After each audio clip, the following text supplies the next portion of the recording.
cool. Um, but really, what I want to do is I want to dive into animal-based carnivore stuff. Okay. Yeah, because I've been following you for a while, ever since I met you when you were instructing for DTS years ago. Mhm. Um, and then I saw a large shift from a nutritional standpoint, anyway. And so, and I've dabbled with things like that as well. And I understand also there's why I think this would be really good is because it's interesting, it's intriguing, it's I think controversial, right? Oh, big time. Right. So, and it's there's a lot of I mean, this is where I want your opinion because I think there's probably a lot of misconceptions. Maybe there's a lot of, true conceptions that are bang on, depending on someone's opinion on it. But Oh, it can be a very it can be a very loaded there's a conversation freeze around on my end. when you bring up alternative nutrition stuff. You know what I mean?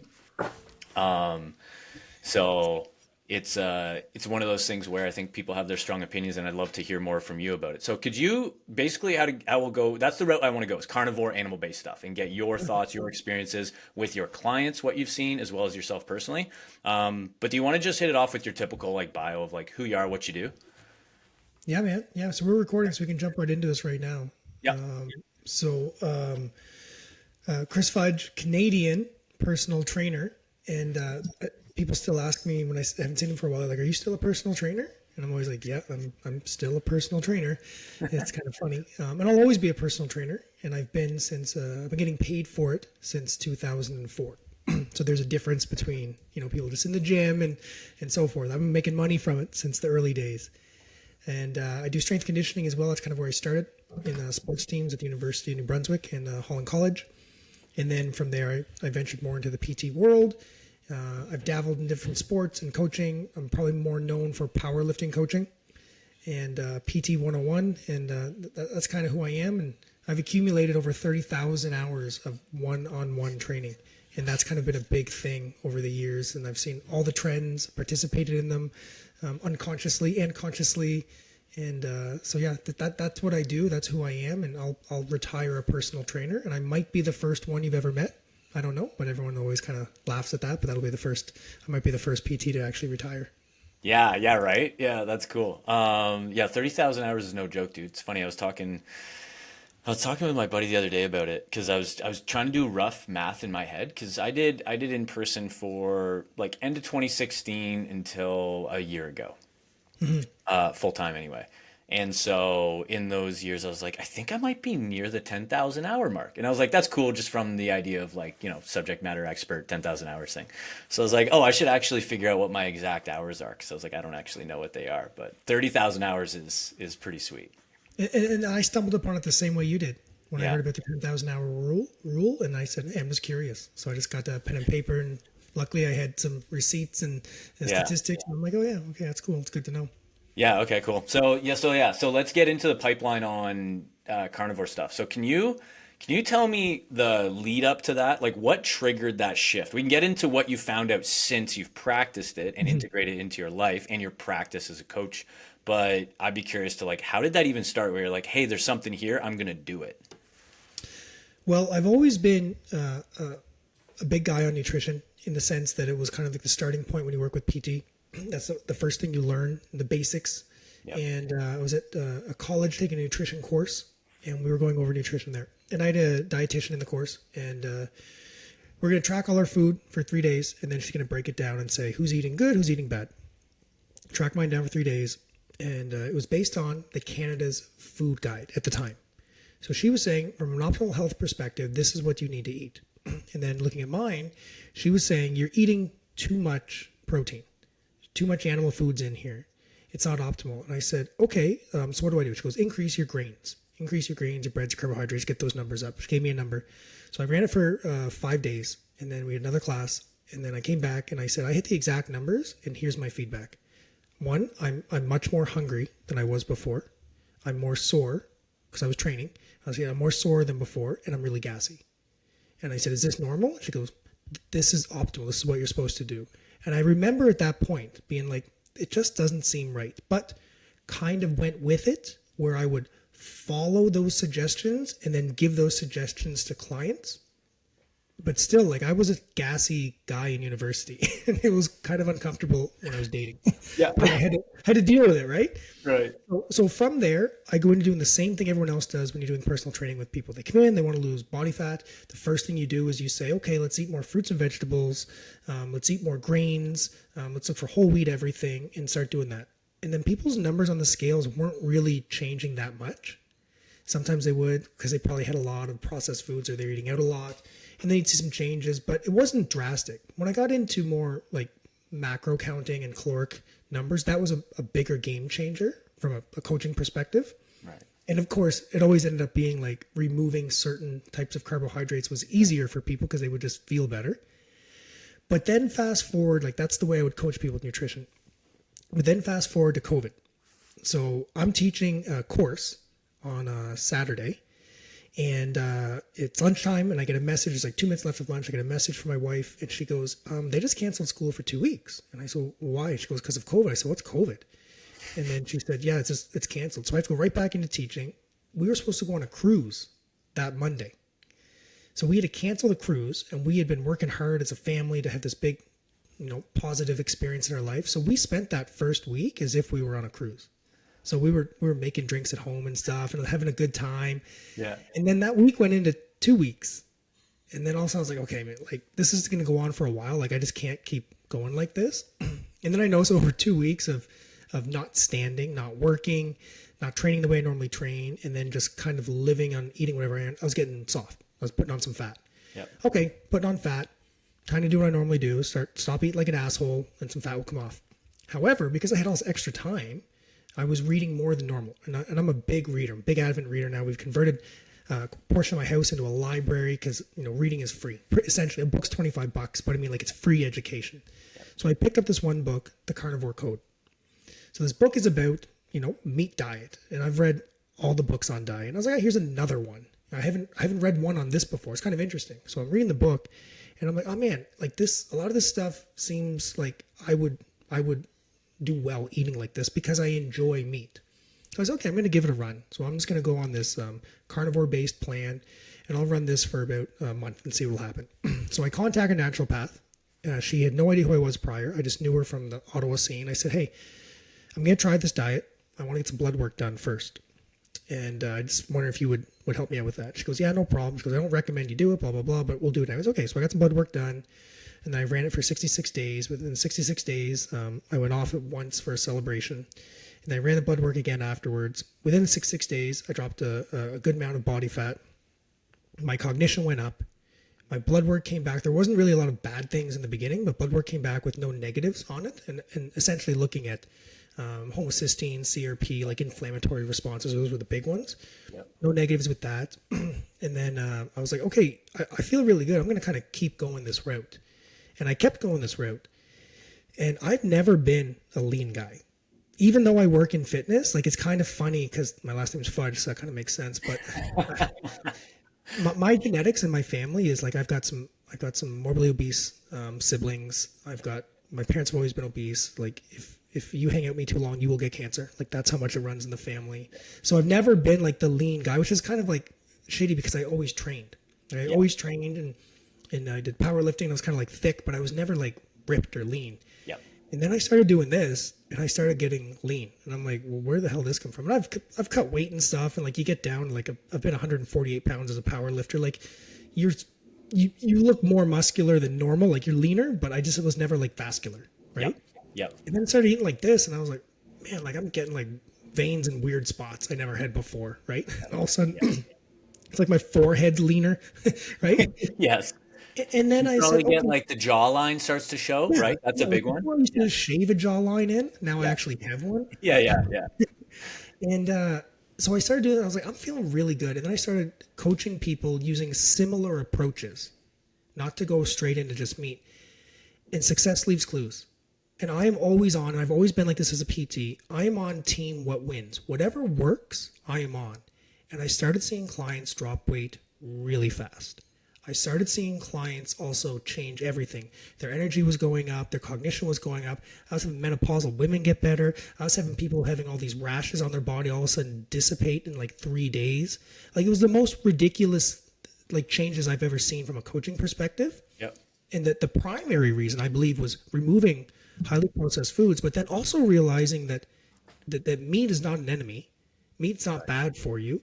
And there's also different types of meat. And some meat actually is bad for you, which then led me on to different types of meat, testing these meats, grass-fed, grass-finished versus just like grass-fed. And I was getting really ridiculous results with clients. And now I would say that I would bet anyone who wants to lose weight, I have a protocol that can work and will work because it has not failed yet. But there's a lot of skepticism with it at the same time. Yeah, dude, that's fascinating. The Yeah, the whole animal-based thing is really, really interesting for sure. Especially specifically what you said around the different types of meat, right? Because this is a common issue from my understanding in the research, right? Because that's what people typically point to that are maybe they come at this from a different opinion. They would one of the common arguments, right, would typically be maybe around some of the literature around meat being inflammatory and cancer causing or whatever. And you look at the meat, and usually it's self-reported, first of all. And then second of all, it's usually fast food, which isn't just meat, first of all. So there's a confounding variable there. And then second of all, you have low quality meat. And then third of all, you have a lot of deli meat in those worlds too. So there's a lot of like cured meats and things like that too, right? So you're not actually, the difference between like a Big Mac and then a grass-fed and finished steak, 4 kilometers from my house, it's like that's crazy. That's even the same food, right? So that's like a common issue, I think. It's not even that. It's also how was the animal fed? If the animal is fed a certain way, it's going to replicate certain man-made diseases that we now have. Let me give you an example here. Right. Yeah. Most people I listen to your by the way, I've enjoyed your podcast. I've been listening to it for a while there with you and Sam and stuff. Oh, thank you. Great Yeah. stuff. And it's nice hearing someone in the same field talking the same stuff. Yeah. So that's good. Cool. But so for your other listeners now, they probably have animals at home, right? Cats, dogs, cats and dogs. A lot of cats and dogs today have weird diseases that humans have. But they probably didn't have that before. Well, what are dogs and what are cats eating? They're eating cat food. They're eating dog food. You ever take a look at the ingredients in there? It's just carbs, right? It's just isn't it the McDonald's diet for animals? If you and I are going to go out for a steak, and someone said, "Yeah, it's been in the back room now for about 3 months, but I'm going to cook it up for you and be ready to go. You'll be good." No, because that's real food. Animal food is highly, highly processed. The more dollars they can make from it, the better. So they're going to put stuff in there like emulsifiers, going to make it stick together. They're going to put reserves in there. It's going to last a lot longer. They're going to use a lot of carbohydrates. They're going to use a lot of oils, corn, soybean oil. Those things there make things last a lot longer. That food is not good. That food then goes into your animal. Your animal then gets diseased. People would say, well, yeah, that's not right. But, it's cats, a dog. That's what they're supposed to eat. Well, that is what most of our food supply is now. So when you go to the grocery store and you get beef, when you go to buy beef, does anyone ever question where does that beef come from? There's a good chance if you buy a club pack of lean ground beef that it is a mixture of animals. So there's a mixture of animals there. There's going to be different genetics combined together. That's not always good. That is kind of how mutations occur. I'm not saying you're going to eat that food and you're going to get a mutation, you're going to come out like that Simpsons with the third eye. No. But what I'm saying is it's not as organic as eating one animal. Secondary, the grocery store meat is going to be highly, highly fed corn, grains, possibly antibiotics. And when you give those types of things to an animal in the long term, it gets fat and sick. So now you're eating fat and sick animals. I don't know about you, but I take pride in my health. So I want to eat something that was healthy. And I have a feeling I'm going to feel a little bit better. So I've done this with testing. I've tested it on clients. I've tested it on myself. Grocery store meat versus grass-fed and grass-finished meat. Biofeedback will always tell you if something is good or bad. Bloating is one of the easiest symptoms for people to identify if something you're eating is good for you or bad for you. Bloating is a digestive stress. So I've had clients when I would shift them over to eating more of and I don't call it carnivore because it's got such a bad rap to it. And I do also encourage certain people to use things like fruits, some vegetables, as long as they're getting good biofeedback. I was going to ask you about that. I was like, it's probably important we define that, right? Because there's a spectrum of animal based that, yeah, okay. I did strict carnivore, just Yeah. meat and organs, nose to tail for those 66 days, and Yeah. it was great. And I started slowly incorporating things like honey and different berries, Yeah. just because I didn't want to only eat one thing. There was no like negatives to it. Yeah. It's not like, my electrolytes were low, my energy was low, I need to get. No, I wasn't that guy. I was fine. I added that stuff. I was still fine. There's no major difference. Okay. And then I also found that when I would coach people, like you can't just tell someone to go and eat meat. Like Right. nobody was on board with that. I never even thought about doing that. It was more of like, let's start eating meat more Yeah. than normal, Yeah. and then add and take these things out. But like people would, they would take in beef, this grocery store beef, and they always say, I don't feel good. Like I feel kind of nauseous. And it was a lot of times it was females, not always, but a lot of times it was females. Say I feel nauseous. I said no problem. I said I'm going to give you some of my meat, and I want you to try that, cook it up, and then tell me how you feel. And they'd say, oh, I didn't get that nausea that I had before. Even the smell was different. I'm like, yeah, that's a different type of animal. Even when you cook your meat, when you cook grocery store meat, you ever notice there's a bunch of water you have to drain afterwards? Right. Because they pump it. They pump it. Yeah, they Yeah. jack it up with water. So Yeah. you're now paying for water. Yeah. It's But, crazy. but when you get grass fed, grass finished, there's Yeah. nothing to pour out. You pay for exactly what you get. And people say to me, like, it's really expensive. It's not expensive. I pay about $6 to $7 a pound for meat. And I'm getting a Bessie today, a 942 pound animal coming in, which should do me until Christmas. Yeah. But if I'm paying about 6.5, $7 a pound, that's on par with the grocery store these days. Yep. Depending on what store you go to, it could be cheaper. Yep. Yep. And I pay for every ounce that I eat. I'm not pouring, 1/5 of it down the drain every time I cook it up. And Yep. seafood's worse. Seafood can actually accumulate 50% of the weight of it in water. And guess what? Oh, Yeah, seafood gets injected with water too that because the makes water. sense. Because then, like, every time I cook the shrimp, right, you're like, dude, this is a lot of water in here. And the first time I kind of came onto this idea was I was coaching a client online and nutrition only, and she had a lot of symptoms. And a Yeah. lot of times when people have digestive symptoms and stuff, you pull everything out and then you add, an elimination diet, Yep. one thing at a time, and you see what Yep. happens. And she never ate red meat.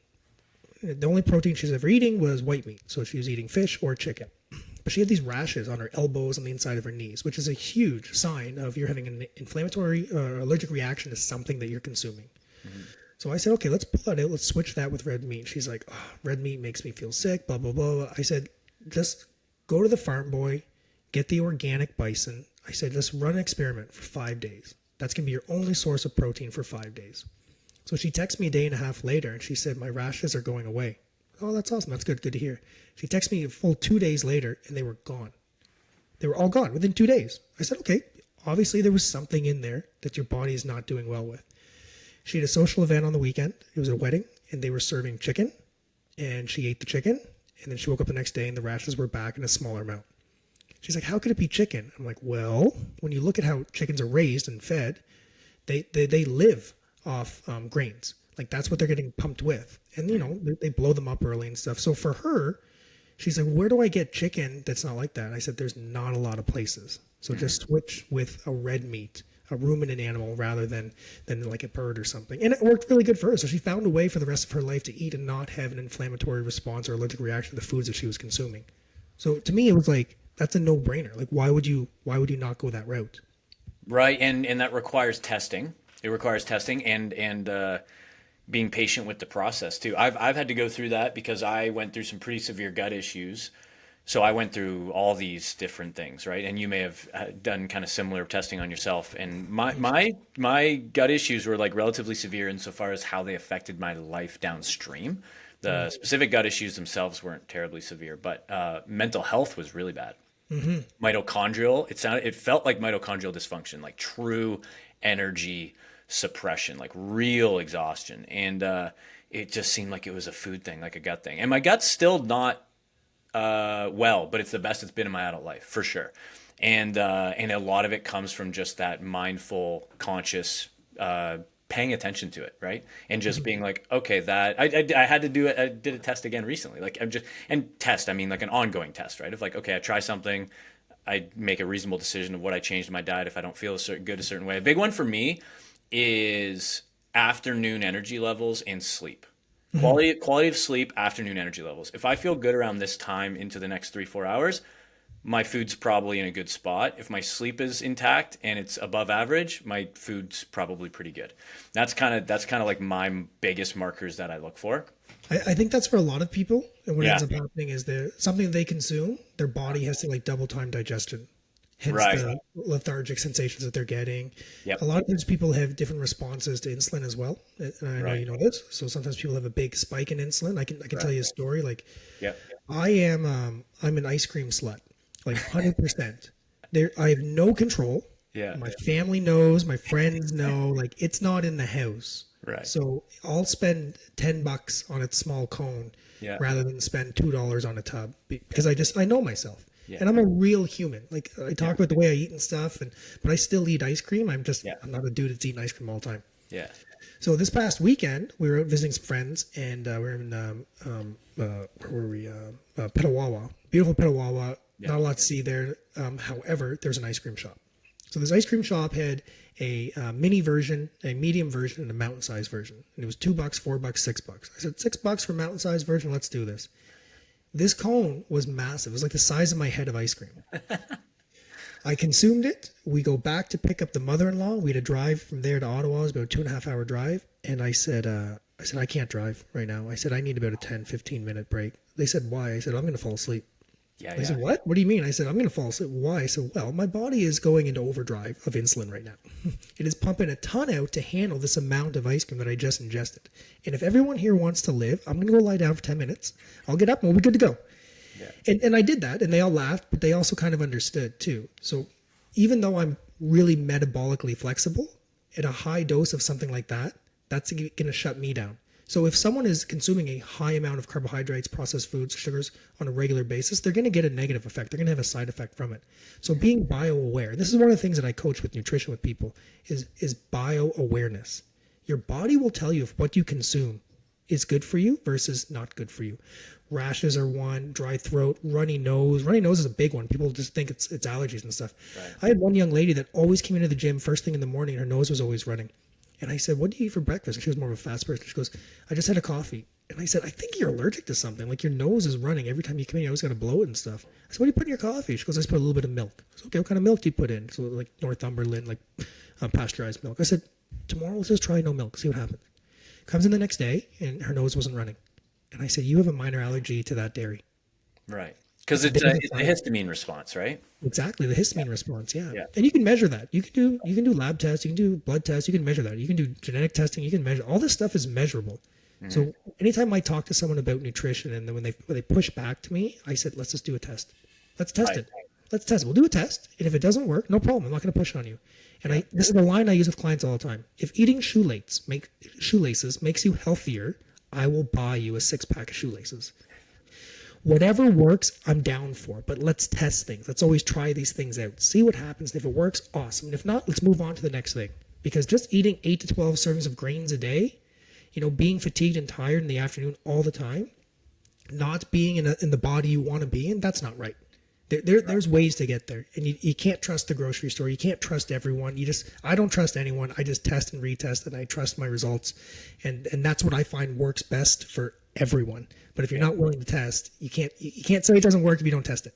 Right. And a true test, right? Like whether it's even, and maybe it's subjective, that's fine. That is a test, even if it's not as valuable as more objective markers, but you have to give it a fair go. It's like the classic when people say like, certain food bothers me, but they didn't really test it. You didn't isolate, you didn't retest, you didn't it's not And that's the big thing is isolating too, right? Yeah. Because people say like, yeah, I'm allergic to X, but then I had that plus this plus this plus this. Like we don't know. You have to go with just the one thing at a time and do a true test. Yeah. I'd be curious. So what's your thought on this? So actually, I was talking about with this on a call with someone actually about an hour ago, where I said, so I've been eating gluten free since 2021, and I'm not anti-gluten. I'm just very similar to you. I'm very pro what works for me. So a lot of times it's funny conversation that I have with people. If I bring up like, oh, I'm gluten free, and then immediately they go, their assumption is I'm anti-gluten.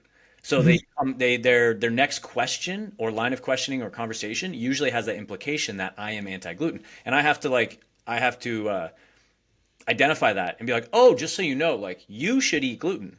I'm assuming you'd be okay with it. I don't know. But like you probably should and are totally okay to eat that. I don't know. But they assume that I'm anti-gluten and I would tell them not to eat it. But I'm like, I don't know how you eat. I don't know how you feel. I don't know what you've tested or not tested. I don't know anything about that, right? But I know for me that I was eating because what happened up until that point, I noted I already naturally. It's funny. I was already very self-aware with how my body kind of reacted to things, the bioawareness that you speak of. So I noticed in 2020 up until 2021 that there's like a level of bread that I could eat and gluten-containing grains and other things. And I noticed that there was a level that I could eat and I felt fine. Totally felt fine. But there was something that just didn't feel good when I went over a certain threshold, and then that's when my wife Sam was like, "You should just quit it and test it," like what you're talking about, right? She's like, "Test it," and I Oh, said, those wives, they always know, eh? "Dude, it's one of the best decisions I ever made because, yeah, she nailed it," and I fought her on it like I do with everything. I was like, nah, like that sounds so hard. That's not, whatever, all the excuses. And then I tested it and I felt really good. I felt really good. And well, I shouldn't say I felt way better, relatively really good for sure. That was when I'd already been struggling with gut stuff for about 4 years and it was really bad sub 2020. So 2018, 2019. And so I was coming off like some really big struggles there, bigs ups and downs with my mental health that appeared to be correlated with my diet. And so she's like, just cut it out and see what happens. And immediately, nothing digestive, funny enough. So no bloating, none of that. I shouldn't say none of that. Like, stools were not healthy for sure, but it was more so cognitive Mm-hmm. and mood, sleep, and like energy, like global energy. So that's what I noticed. Big time change. Huge. When I cut that out. And then I'm like, I just got to stay off it then now. Well, there's a tolerance. There's always a load for Right. each person, and that's individual. And Yeah. that's just like alcohol. There is a difference between a intolerance and an allergy. Right. So some people who have gluten allergies, they have massive, not just flare-ups, they might go into anaphylactic shock, right? Right. So you have an allergy when your throat closes. Right. You have an intolerance when your digestive system gets messed up, your cognition goes down, you get rashes, your eyes get dry, your nose runs. That's an intolerance. And a lot of times intolerances can be reached by exceeding your capacity, just like alcohol. Right. I could have a beer right now and then go about my afternoon, no problem. But if you give me 10 beers right now, no, there's going to be a side effect. Yeah. Yeah. Right. It might be a good afternoon, but it's not going to be a healthy one, right? Yeah. So there's a tolerance. And I tell people that all the time. It's like a poison. Certain foods are poison. And when people talk about eating gluten, you have to understand that the wheat and the bread and stuff that we eat today is not the same as what it was of our parents' day. It's sprayed with folic acid. It's sprayed with glyphosate. It has a toxic load to it that it didn't have before, and certain parts of the world don't have. So I was lucky enough to take the family for a 5-week trip over to Europe 2 years ago. And you've heard the story. You can eat the bread over there and you don't bloat. You don't get these digestive stresses. One night, me and the family, we all got a pizza, our own pizza. Me, 2 kids, the wife, we all got our own pizza. We ate it. Everyone felt great. The foods over in Europe are different than here. They have about 600 items that they can add to food, chemically enhancing, 600. In North America, the number is 3,400 as of 2 years ago. I bet it's even higher now. 3,400 things they can add. I used to train an engineer, a nutritional engineer. So online I coached this woman. I said, and she told me her job. I said, what do you mean in nutritional engineering? Like, what do you mean? She goes, well, I work for companies and then I help them with certain things that go into foods. I said, well, give me an example. Like, what do you mean? She's like, well, we put something in a product here, and what it does, it delays the release of leptin in a person. I said, you mean like the satiation hormone? She's like, yeah. I'm like, it delays it? She's like, yeah, we're trying to actually like shunt it. Like there is some out there that actually block it, but they have patents on it. So we're trying to create our own. I'm like, you want to block leptin in people? She's like, just for this chemical. And then all these different companies will fight for the chemical. It's like a tens of millions of dollars project they're working on. So that people will eat it, not get full, and continue to eat it. That product is allowed in North America. That product is banned in certain countries in Europe. There is a major difference in our food source today than our parents' day, and that's why mom and dad back in the day would just eat meat, potatoes, butter, beef tallow, and every now and then grab a popsicle and drink beer 5 days a week, and the majority of people were healthy. And today, you smell a loaf of bread, all of a sudden you're on the can for 2 hours. Like things are different today. Right. Right. Things definitely are different, right? Like you see those photos back in the day. There are too many anecdotal examples of this where you see Mhm. these old photos in Miami from, 1982 and you're like, there's like a photo, there's 140 people in this photo and zero of them are fat. Yeah, yeah, Zero. it's different, and you can go calorie for calorie. And I don't believe, I, I love using macro tracking for the A-type personality people Yep. that are into it, Yep. right? People who got their shit together and they Yep. can count and they can use a scale and they get it because it works most of the time, right? Yep. It really does. You find someone's amount, kind of stick to it, and they do pretty well. Yep. But you want to get real specific with people, you can then pull things out where they don't digest well and put things out where they do digest well. But the reality is what someone did in the past is not going to work today. You can't live that lifestyle because the food system is completely different now than what it was. And then sometimes there's even what you're told is not the truth.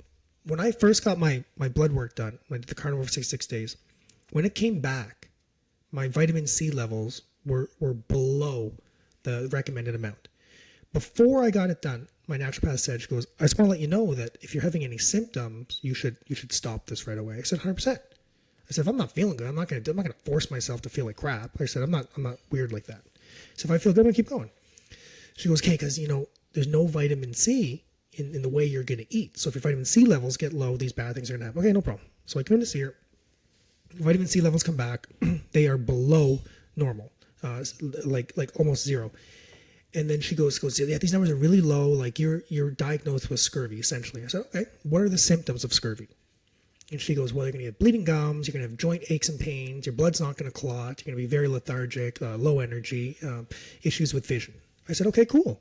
I don't have that. So I have the vitamin C levels that would be classified as someone diagnosed with scurvy, but I don't have any of the symptoms. What do we do? Right. Does that mean there's something wrong with me, or maybe the diagnosis or the number?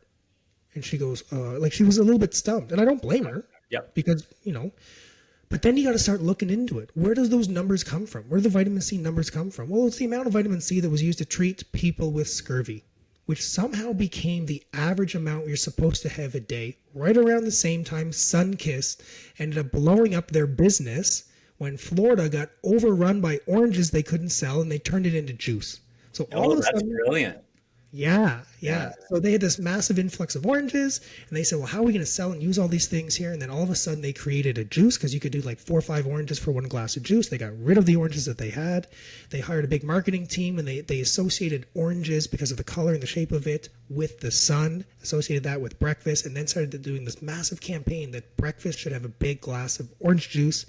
And then they said vitamin C's in orange juice. It's got to be good for you. It's going to treat scurvy. And then all of a sudden, the FDA amounts of vitamin C levels were now jacked up, where the minimum needed to be here. Like this affects this, affects this, affects this, but none of it is exactly what the human body needs from a health perspective. But someone's making money off it. And that was the story that I was like, oh, well, if that's true, what about this? What about, and then you start looking in, you start doing more research, start reading more books and stuff. You're like, oh man, it's all about the dollar. So I can't always go on like the study says this, the study says that, because then, like if you just followed it, where would we be? The old school Canada's food guide, 8 to 12 servings of grains a day. That's where we'd be at today. Right. You have a gluten allergy, yeah, but the Canada's food guide says I still need to eat this, so I'll eat it anyway, and I'll feel like crap all the time, and I'll be unhealthy. So I don't trust. I test. Yeah, that makes sense. And that's why I'm a huge fan. It sounds like you are too, of like just N of one. It's like ultimately I can give you suggestions that are probably some really strong and some that are weak, but it's still a probably if I'm talking to you, a client or someone else. Like for me, I'm like I can be fairly confident because I know me and I'm running this infinite test, right? And I think everyone should be doing that, right? Like I forgot to ask you. So on the gluten thing, this is something I wanted to ask you what your opinion is here. So my current opinion on the gluten thing, right? Because of my experience with it, is like I took out gluten. When I have this conversation, circling back, I have this conversation with people, they assume I'm anti-gluten. I go, no, no, no, no. My problem is me. My current assessment and diagnosis is like I have a gut issue that cannot consume gluten. I'm not necessarily anti-gluten for me anyway. Again, the N of one. I can't speak for you, but like I don't think inherently there's something toxic or inflammatory about gluten. I think I cannot digest it, so I need to fix my gut. Does that make sense? So that's where like let me know what you think here, because my this is almost like a different like a different side of maybe the same coin as far as what you're saying when you're like, okay, bloating is one of the best ways to tell if a food is bad. I like that heuristic. What about though? What about the next, flow chart down where you go, but what if bloating is in some cases an indicator of the organism itself, the host, not the food? Does that make sense? Yeah, it does. What it sounds like you're saying to me is that you could dig a little bit deeper and you could look at biofeedback more in the gut of the person when you look at the microbiome. Yeah. And a great example is SIBO, small intestine bacterial overgrowth. Yep. Someone who has been diagnosed with SIBO, they have an overgrowth of a type of bacteria in their gut that thrives off carbohydrates. That's likely what I have from what I can tell. Yeah, so it thrives off carbohydrates, highly processed. The sweeter, the better. Sugary, the better, right? So this is fructose as well. So you're looking at fruits, okay? Yeah. But you can consume more if it's not natural. So you and I can consume more M&Ms than blueberries if we measure them out in a bowl, for sure. I know I could. Yeah.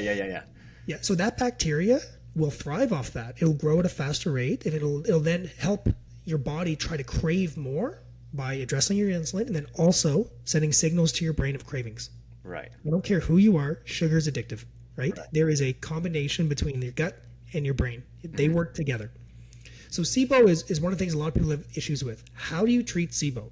There's a lot of cool SIBO books out there. I had a guy on my podcast. He was a SIBO expert and stuff, and he had this whole nutrition plan, and it was all about calculating load and then reducing the load.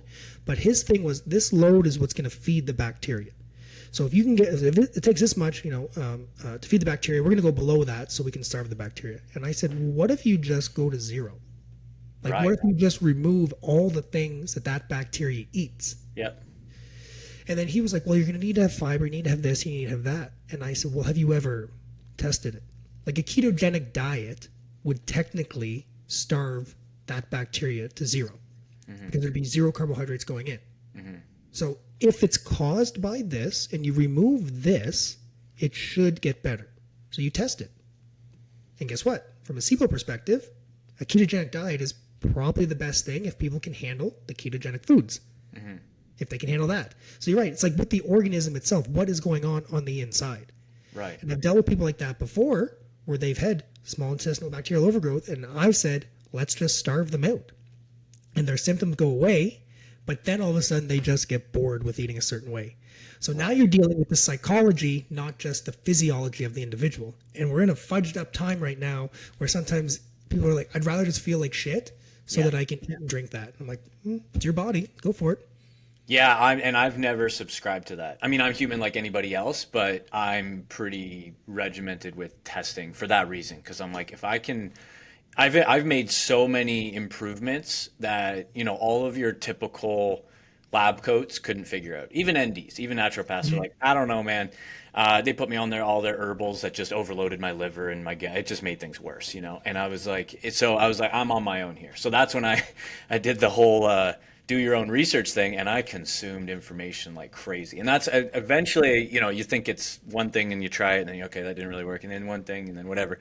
You do the stool test, you do this, you do that. And then that's when I was like, all I have to do now is the best course of action is a lab coat's not going to save me. I need to be patient and just test. And time is on my side, provided I can make I can collect meaningful data on myself. So that's when I started to go, okay, gluten-free, that is I can test that and I can pay attention. And then I was on an SSRI, interestingly enough, right? So, and if you're aware of how SSRIs work on the gut, Unfortunately. yeah, so a lot of them are antimicrobial. So they scrub your gut. So I was like, okay, well, I've been on and off SSRIs for several years. So I was like, it would be silly to assume my gut is unscathed from that. So I was like, I think I need to get off this as soon as possible. So that's when I started self-administering low-dose testosterone. And so I did that, and I noticed coming out, it helped me big time with coming off the SSRI, stayed on the testosterone, stayed gluten-free. And both of those things were massive when it came to improving my health simultaneously. And then I had this uptick in my gut health. But I still really struggled with consuming fruits and consuming anything that wasn't simple sugar. So I could eat sugar easily and have no symptoms. I'd feel great. And I still feel generally pretty good. But now I'm at a point where I can eat more vegetables. I can Have eat you more. figured out the why? Well, I mean but no, but I mean assuming it's a SIBO thing is probably what it is. So Fermentation of the the intestine. SSRIs are going to bring up your low production of dopamine and serotonin, right? Your happy hormones, Yes. purposeful hormones. At the same time, it's going to scrub your guts, so it's going to kill off a lot of bacteria. Right. So you switch that to low dose testosterone. What's testosterone going to do for us guys? Same Increase thing. It'll dopamine. make it feel great, right? Yeah. It's like a dopamine booster, serotonin booster. That's what they're going to do. Purposeful life. That's what it's going to do without any negative effects on the gut. So they both kind of do the same thing, right? But one has a negative effect on the gut. Right. If your gut gets beat up pretty hard and then your bacteria is minimalized, your ability to process and digest fiber is going to be compromised. So if you take fruits, like I'm going to assume berries or something along those lines there, and they're harder because they're high fiber content, it's going to be hard for your gut to get through it. But if you took a more simpler form, a high fructose fruit, if you took like a pineapple, something very low in fiber, I bet you could probably digest that. Am I right to say? So what I did notice was I apples were the first one that I could ease in, weirdly enough. But berries have been the hardest historically. Yes. They're highest in fiber. Yeah, yeah. Because yeah, and I couldn't, dude, I could not touch a raw vegetable. I still really won't, but I will make if the veggies that I eat are well cooked always for that reason. So that's the thing. Your body cannot process fiber at this point right now because of the bacteria that you have in your stomach. Right. So it just can't break it down. So you said if you cook them, you break down it becomes less fibrous, so you can handle that. Fruits you can handle. One's low in fiber you can handle as well. So guess what, man? You already know what you digest really well, and you know what you don't. So you can curate your own optimal health, Right. which is pretty cool. I can is. tell you, you and I could probably sit down and have a dinner together. We'd have a different dessert. Yep. Because if you give me desserts that are low in fiber from a fruit perspective, high fructose, my body, I have the FTO gene. I've done some gene testing here. The FTO is like the fat gene. So my body produces very low amounts of leptin, so I'm prone to overeating. So I can overeat like sweet things real good, right? Hence the last name Fudge. So if I sat down and you put a bowl of pineapple in front of me, man, I'm going to scrape that bowl and I'm going to go find another one, right? But if you give me berries because of the fiber content that's in it, it's going to slow down my digestion. I'm going to feel satiated a lot sooner. Your stomach's going to feel like crap. I'm going to feel satiated. I'm not going to get fatter because I'm not going to overconsume in calories. But here we are. We're two fitness dudes, right? And we just have a similar but a different approach. And because we've tested and we know our bodies, we can now optimize what's best for us. Dude, And that's why, exactly. like, that when the coach comes at you and says, this is exactly what you need to do, I'm always like, maybe we should test it. I don't know if Yeah, I really trust that's it. it. Like we're all N of one in that sense. Because even me, I'll tell you, and I realize that there's the confounder with me specifically is a potential SIBO variable affecting this. But I do, and so this could change. I'm open to this to changing, but I feel good, like genuinely feel good on a medium to high carb diet, provided it's the sources that I absorb and digest well. So, a good example, berries I have to limit, but I can't eat them now. I can, which I couldn't for literally 5 or 6 years there. Couldn't have a little bit, and so I can do those. I lots of white rice is great, but I can't have it once it turns into resistant starch, right? So Fresh. You can only have it fresh. gotta have it fresh, exactly, and it's massive the changes on my gut, right? And so things like that is like, but I generally feel pretty good, and I've done higher fat diets in the past, and I didn't feel good at all. I really didn't. And that's where you could go down kind of the rabbit hole of like, okay, is some of the gut issues now affecting, like my gallbladder and things like that. So as far as like being able to digest fats and bile flow and things like that, it's like probably. So maybe that could change. And this is the thing, it will change because my diet's had to change basically every year for the last 10 years, right? Like it's these subtle changes. It's an interesting thing you mentioned gallbladder. So I have a client that's been with me for a few years now. She was overweight her whole life. She's in her 50s. She lost 36, 37 pounds. And so she's now at a healthy body weight, but she's been overweight her entire life.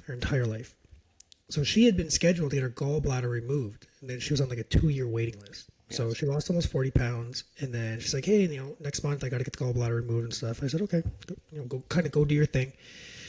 And then I said, make sure to ask a lot of questions about how your nutrition should be post because she was following an animal-based diet. So the meat that she was eating was red meat only. That was her source of protein. Red meat only and whey isolate. That was her protein sources. Yeah.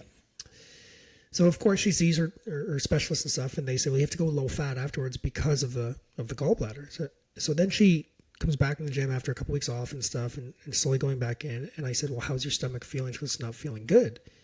And I said, why? She goes, well, I'm eating all these other foods, or I'm not eating the way I was eating before. And I was like, well, you had a major surgery in your stomach. Maybe it'll pass and stuff. And then so a couple weeks went by, and she kept eating kind of the diet plan that they had her do, and she was gaining a little bit of body fat at the same time. And I said, why don't you just test it? Why don't you just try having a higher fat diet and see what happens? I said, what's the worst case going to happen? I said, did they tell you what would happen if you don't have a gallbladder and you eat a lot of fat? She goes, no. I said, ask them. So then she reached out. She goes, what's going to happen if I do that? They said, well, you'll be able to process it. You're going to get a lot of digestive issues, okay? Which is like politically correct diarrhea. you're going to, like, that's the big one. You're going to have, like, the shits. So I said, let's just test it. Put back in the grass-fed, grass-finished red meat. Let me know what happens.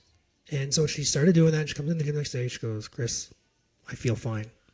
I said, hey, imagine that. So I wonder if it's also the testing that was done for people without a gallbladder. Are they testing all fats? Right? Are they testing polyunsaturated fatty acids, the PUFAs, right? Which is highly inflammatory for a lot of people. They're hard to digest. Animals with 3 stomachs can handle that way better than animals with 1 stomach. So ruminant animals, okay, they can handle that. Cow has 3 stomachs. It can break that stuff down. Humans, we can't. We can't break that down. So when we eat it, and the average person today is eating 20 to 1 with the amount of PUFAs that our parents were having.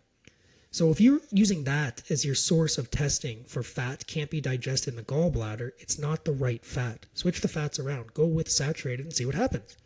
So she was able to eat red meat and have a high-fat diet without any negative effects. However, listen to this. This is kind of the caveat. Her tolerance was lower than before, now that she doesn't have a gallbladder.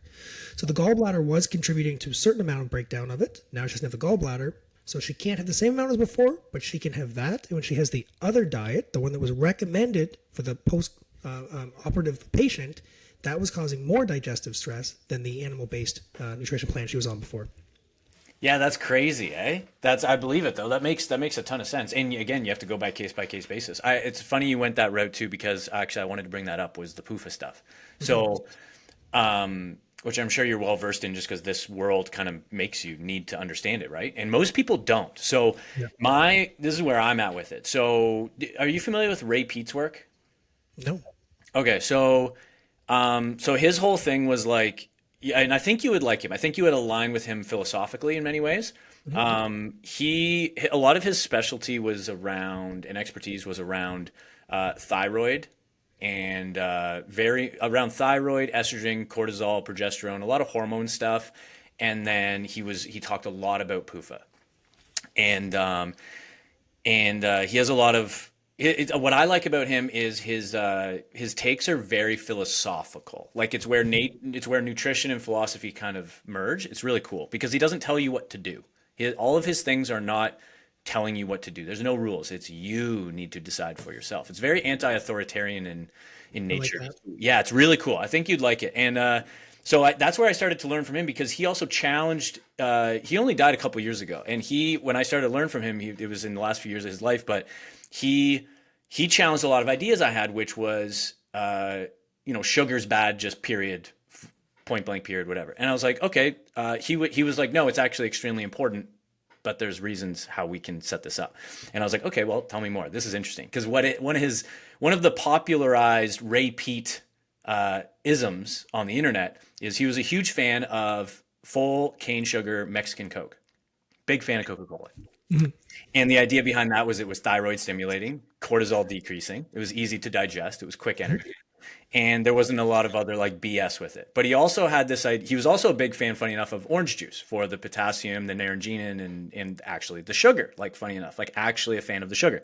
Now he would also have spoken out against like things like folic acid being added and fortified to it, right? So that would have not been it. He was also a big fan of raw milk. So you can kind of understand where this guy was coming from.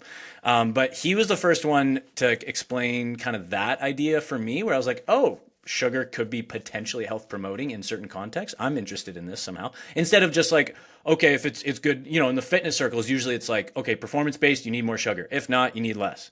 It's like, okay, generally that works great. That's a decent heuristic. But he was using it more so as like, no, you probably should have more depending on your situation. That has nothing to do with performance. And here's the theories as to why. But he also explained more about the PUFA thing. And that's when I was like, okay, let me hear about this, because he's also a huge fan of supplementing vitamin E, right? And the ideas around how basically like vitamin E would interact with neutralizing the inflammatory effects of high PUFA diets, and how, polyunsaturated fatty acids have steadily increased in modern day, and saturated fats have gone down, but everyone's gotten fatter. And, there's a million correlations that we could all do. You could also say sugar's gone up and whatever, right? So there's a million things you could connect there.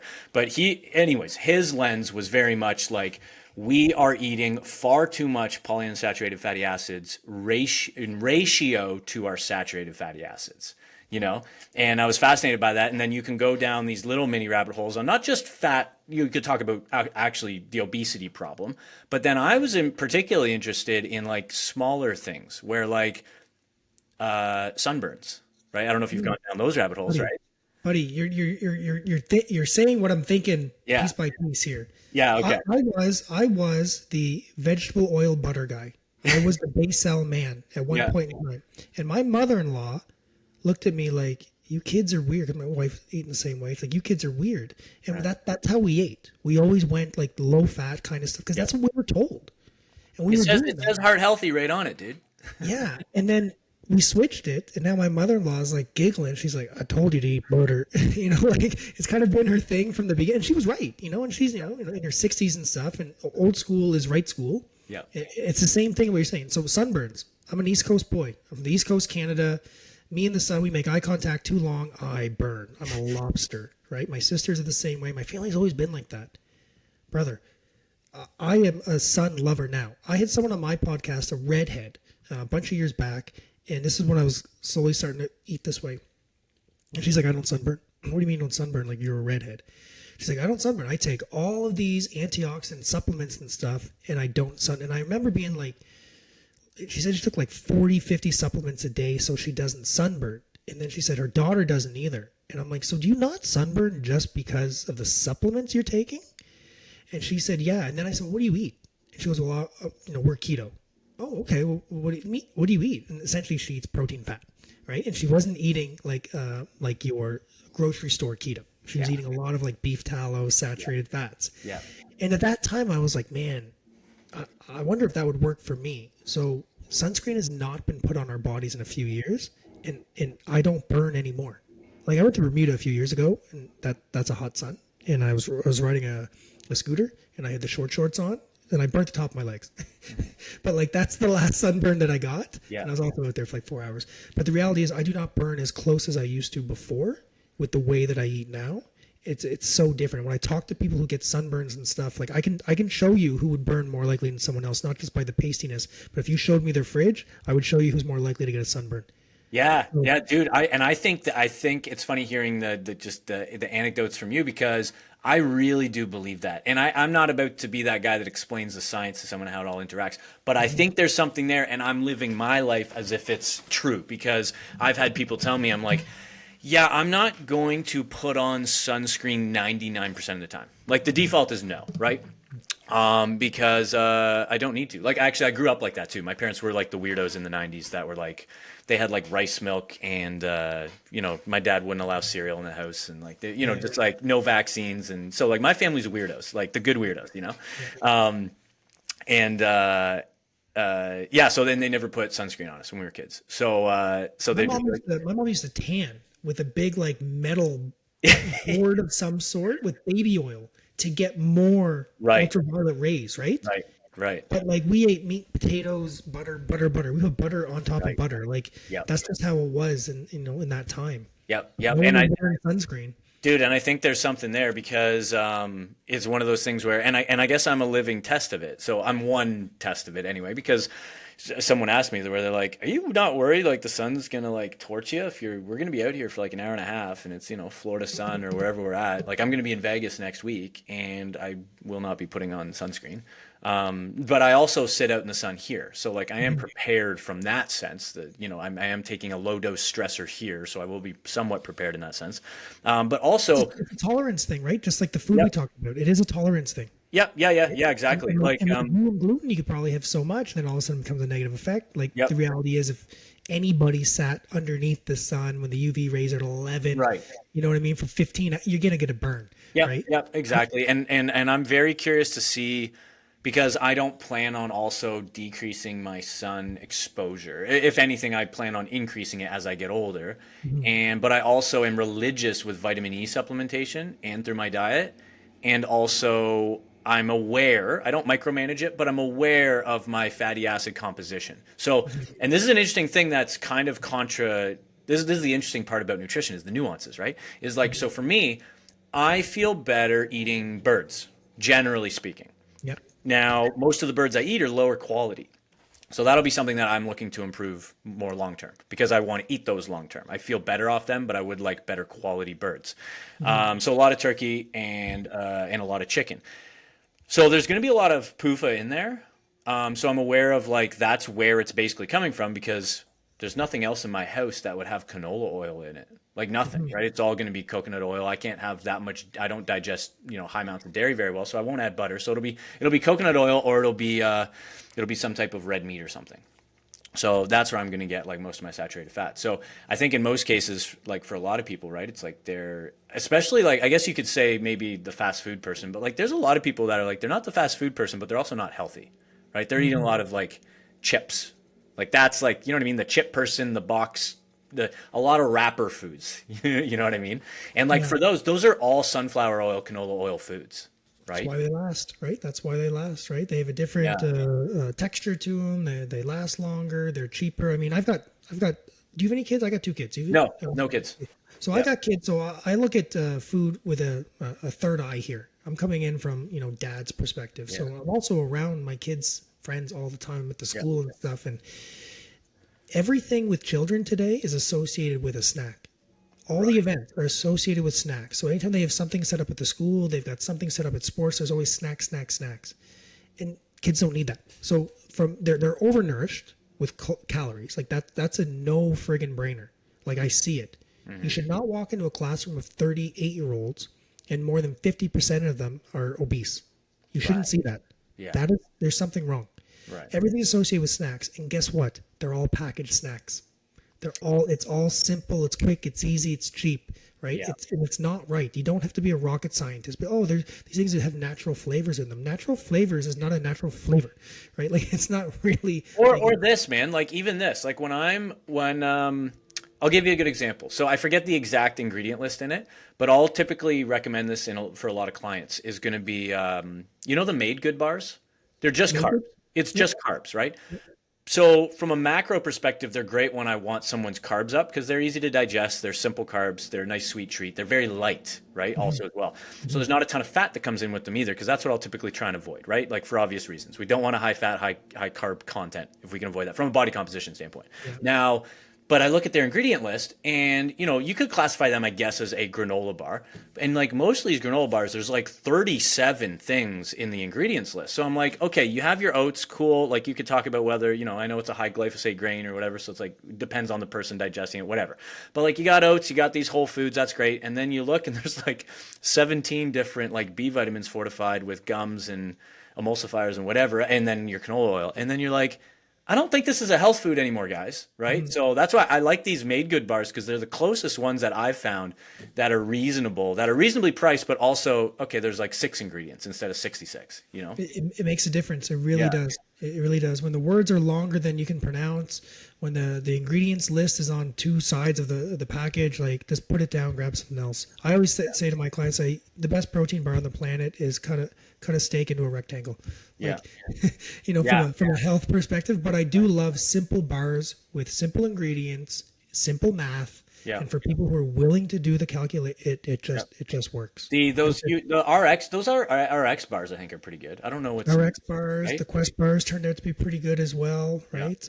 They all have their place, Yeah. and that's how I try to use them for clients as well. Like this is Yeah. a bar that's supposed to meet a demand that you're looking for. A lot Right. of times with my clients who have big social events going on, and they're going to overindulge. I Yeah. always try to get a smaller caloric meal earlier on. Yep. And if there's something that they're not willing to weigh, but they're willing to read, you can say, Yes. okay, that's 170 calories. Go eat that thing. It'll be fine. Right? Yeah. Right. Right. Right. And just I'm a huge fan of just mindful, conscious decision because I think most people are also fat because they don't think. Yeah. They don't think. It's like just think. Don't at some point, sometimes, especially the neurotic kind of type A obsessive type client, those are the ones that I'll typically pull back on the think. I'll encourage them to think a little bit less because they're already overthinking it.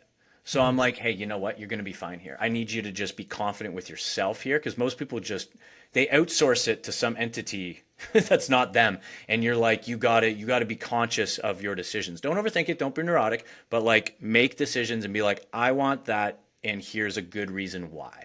And then Yeah. do it, 100%. Yeah. you know? My dad always said one time I was sitting in the living room and he walks by. He goes, "What are you doing?" I said, "I'm thinking." He pauses and he goes, "Don't hurt yourself."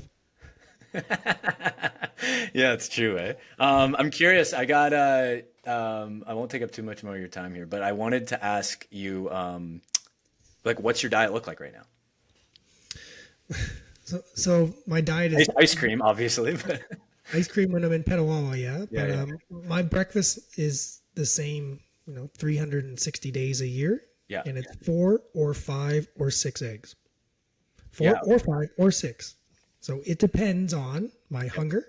It depends on my training. yeah, It depends on how long am I going to go from one meal to the next meal, yeah, right? So if I've got 4 clients, I'm going to have an early lunch. I'll go 4 eggs, right? yeah, If I'm like, oh, I got 6 clients, and so I'll go 6 eggs, right? yeah, Like, oh, I got a big training day tomorrow, like 6 eggs, butter, plain and simple. Lunch for me is always about a pound of red meat.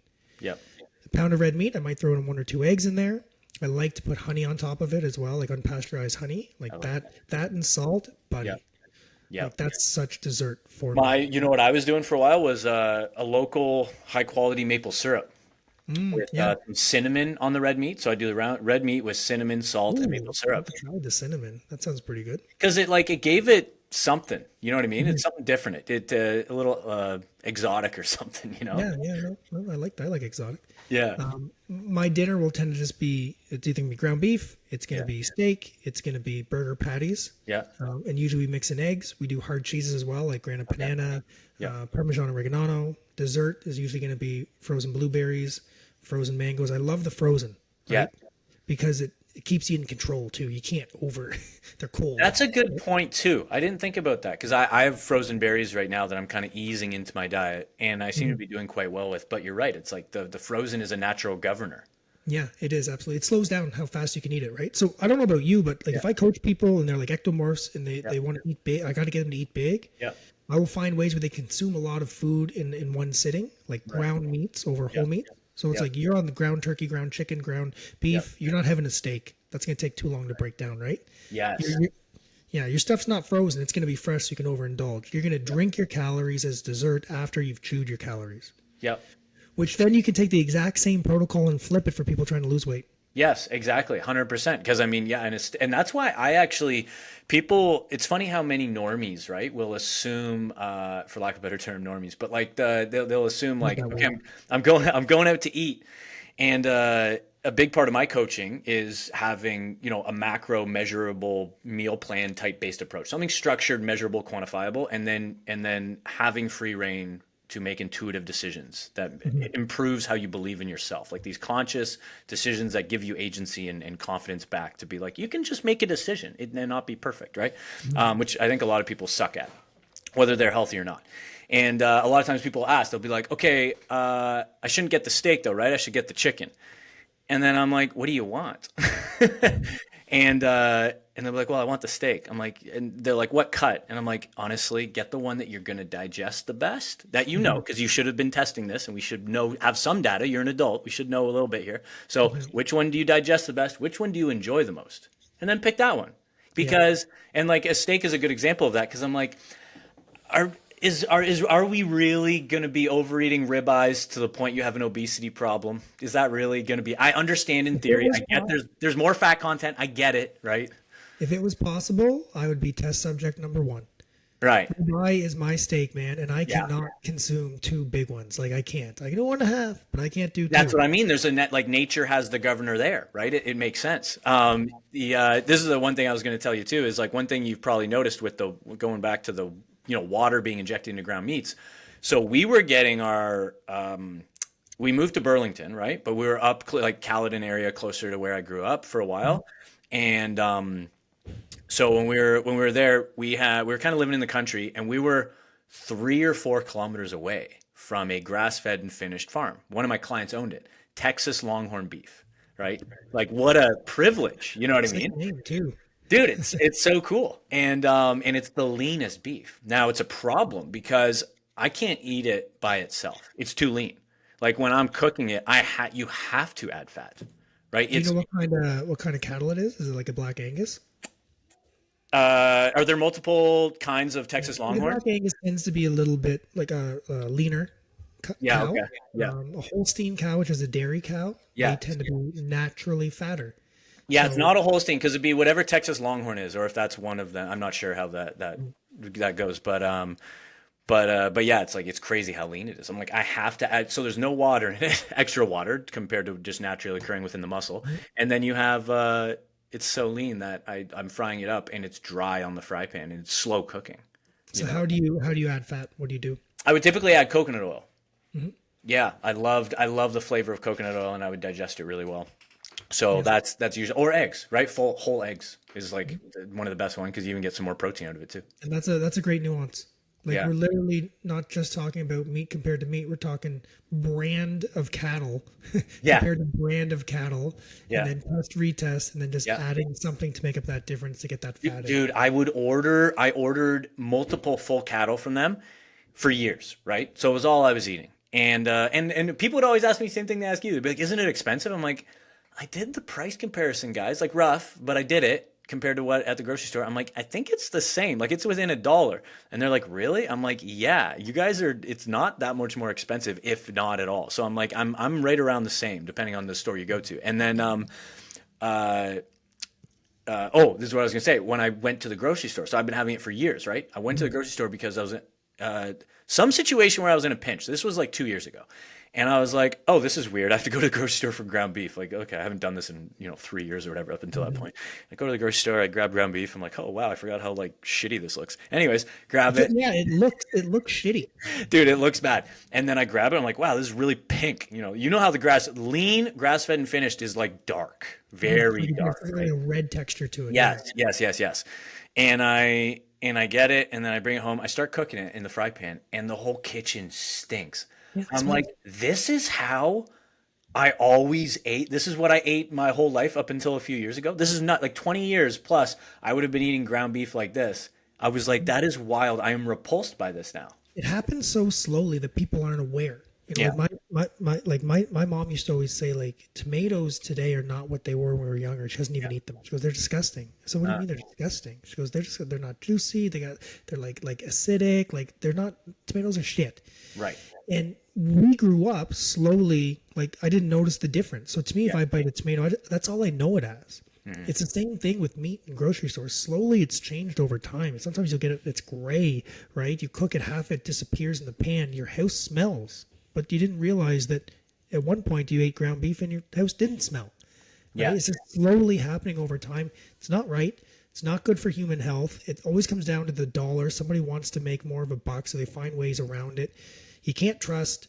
You can't trust everyone. You got to trust yourself. You got. It's unfortunate because when you and I were kids, you would go see an expert in anything, and they knew everything in their thing, right? And you could trust them. Unfortunately, you just can't today because everything is run a little bit too much. The older I get, the more cynical I become, and the more truster I get that old crusty man kind of thing. But it's my Well, health. especially, dude, even the alternative health side, right? You have these corporations buying up all these alternative health brands, and you're like, you can't trust anything now, right? Like you can't. You do have to kind of be your own test subject and kind of guide throughout this and take what works and take what doesn't. And, I have, like, for me as an example, right? It's like I love a lot of Ray Peat's philosophies. I kind of test stuff. Okay, that didn't work so well. This worked good. I'm going to keep that for a while. And then, animal based, I'm like, this seemed to work really well. Okay, cool. I kind of take that. And then I test this and I go, oh, that still doesn't work. Okay, so leave that out. And then my wife, like, she's like, she started getting kind of obsessed with this blood type diet thing, right? And I'm like, in my head, I'm like, that's ridiculous. There's no way that's a thing. And but she's like, I don't know, try it. Like kind of what you're saying, right? She's like, test it. So then, and you know what's funny, dude? I started to look at what I naturally started to gravitate towards as my health has improved. It overlaps very heavily, not perfectly, but very heavily with blood type diet. And I'm like, wow, okay, I can't ignore that pattern. So I'm kind of taking pieces from all these things and I'm putting it together into my optimal thing that never actually is perfect, but it's moving towards that until I die. And that's where a health professional comes into play. This Right. is where, I'm a big advocate of people like you and me, because we are willing to say, let's test something, let's try something. Right. I don't have my one. People think that I only eat just cow from front to back. That's not the case. That's not what I tell people to eat either. Right. But people think that. I said, no. I said, we're gonna figure out what's the best for you. Yeah. How many health professionals out there have a variety of strategies? You go see the cardiologist, what are they going to tell you? Don't eat red meat, get on a statin, right? You go see a orthopedic surgeon for knees, what are they going to tell you? You need a new knee, right? You go see a vegan dietitian, what are they going to tell you? Like, you need to eat this. Like there's too many people in one lane only that we are a new breed of health professionals, and I think that the PT, the online coaching space, like people who have some experience and they're practicing, they're trying new things, I think they are great. I think they are the future. I think people are going to start outsourcing and looking for people like us, because we're not going to say only one thing is the way to go. Right. Yeah. You're not married to your channel. Yeah. I'm married to just results, man. Always Yeah. have Well, been, always will. whatever works, right? Cool. Dude, well, I appreciate your time, man. This I already took up a ton, so I appreciate you coming on because I knew this would be a stimulating conversation. And selfishly, I'm like, I want to talk to Chris about this. I might as well record it. Like, Buddy, this is how I used to always book consults with other professionals if I Yeah. wanted to learn something. Yeah. Like contact them, give me a consult, I'll give you some money and stuff. yeah, yeah. And then all of a sudden I was doing the podcast. I'm like, it's the same thing, but it cost me nothing. So Right, right. Yeah. Yeah, yeah. And you it want to and learn you something get new, or you want to just have a conversation about a topic, you get on someone who kind of does that. I totally get that 100%. cool, dude. I appreciate it a ton, man, because it means a lot. You're a wealth of knowledge and you have a ton of expertise in the industry. So I definitely look up to you in regards to that a ton. So I appreciate you downloading all that onto me. And another thing too, right, is like this impacts other people, whether it's 50 other people or 5,000. It's like this is now on the internet and people can consume it. And someone may want it that you drop something that a piece of wisdom that where I was 6 years ago when I'm just searching looking for something to help me because I didn't feel good, you get something that leads them down this whole butterfly effect trajectory that could really help them. You know what I mean? 100%. That's where technology is important, and it helps a lot of people. Cool, dude. Well, I appreciate it. Do you want to like what do you want, where do you want people to go, like that classic thing? Where do you want people to go? Do you have like because you do a lot of online coaching now, or you still do Good Life, or what's your thing? I do both, man. I do Yeah, it okay. all. I'm in fitness, right? There's a lot of. I was trying on diabetic socks over COVID just for a paycheck back in the day. Like, I'm in the health space in Yeah. many different areas. Okay, cool. Yeah, tell people where you want them to go, and then I'll collect something and put it in the description for you. Yeah, I'm going to be at I present at fitness conferences. So if you're Canadian, I'm going to be at the CanFit Pro this coming summer, presenting down there 5 different topics. You can find me at my website, projectfitness.ca. I'm very active on social media, Chris Fudge, at See the Fudge on Instagram. And you're probably also going to see me in a gym. You're going to see me in a CrossFit gym, a Good Life gym. You'd see me in a weightlifting gym or a powerlifting gym. I like to exercise. Yeah, hell yeah. Cool, dude. Well, I appreciate it, dude. We'll have to do this again sometime. Absolutely. See you, Okay. Tim. Thanks, Chris.